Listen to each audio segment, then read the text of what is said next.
There is a haunting legend of ancient Britain as painted by the Romans during the decades they were trying to subjugate the island of Britannia and bring its people under the yoke of empire.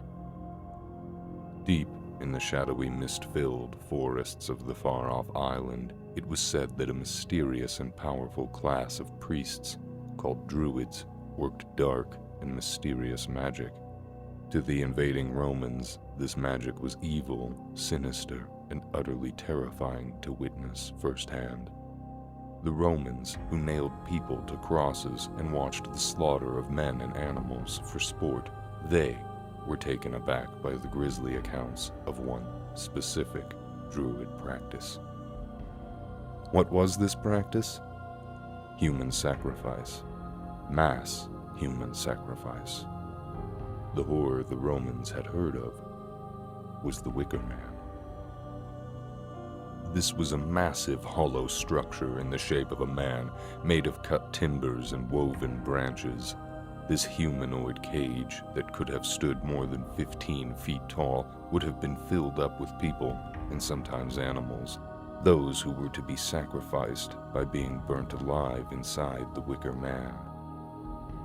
We only have two surviving accounts of the Wicker Man, one written by Julius Caesar and the other by the Greek geographer Strabo, and both of these accounts seemingly draw from another, even earlier Greek source who had written about the practice in Gaul a few generations before.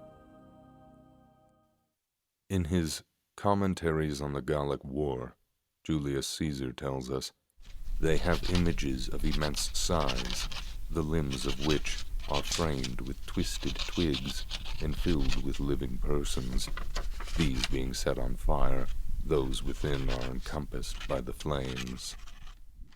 Strabo tells us that the Druids, having devised a colossus of straw and wood, throw into the colossus cattle and wild animals of all sorts and human beings, and make a burnt offering of the whole thing. So was there any truth to any of this, to the savage legend of the Wicker Man? Or was it just Roman propaganda, a horror story whispered by one Roman soldier to another while they were deployed on the far-away frontier?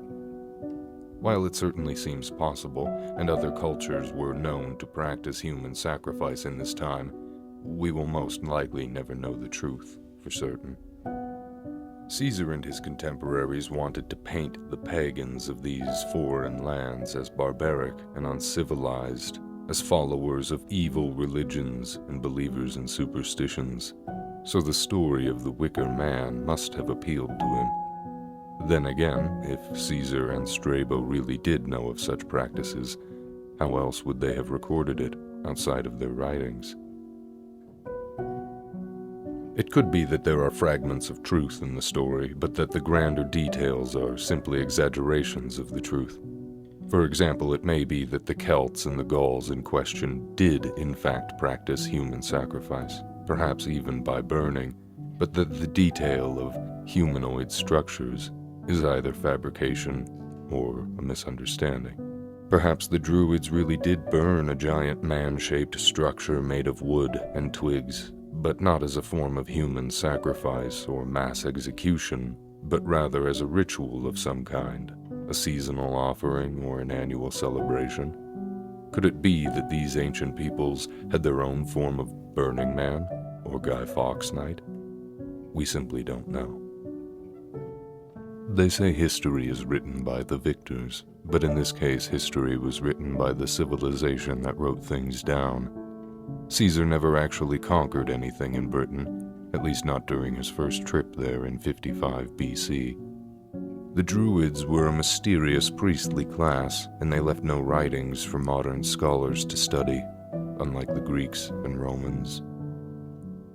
Did the Druids really host mass sacrifices by burning humans and animals alive in massive wicker men? Or was it all Roman stories and exaggerated retellings? Unless an archaeological discovery is made, or an old forgotten piece of writing is discovered, we may never know.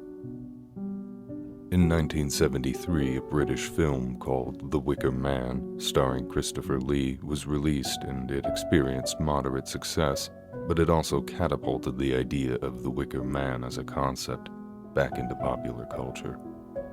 Burning Man was first started in 1986, and later in 2001, the Wicker Man Festival was started in Scotland, before eventually shutting down in 2016. Would either of these festivals have existed without the surviving accounts we have of the real, ancient Wicker Man?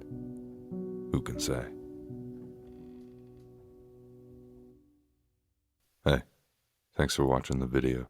This was a shorter one, as the video I had planned on releasing this week didn't turn out the way I wanted. Anyways, I hope you enjoyed this short one. If you did, please hit the like button, leave a comment, and subscribe to the channel if you haven't already. And a big thank you to everyone supporting the channel. Every like and every comment really do go a long way. I'll see you in the next one.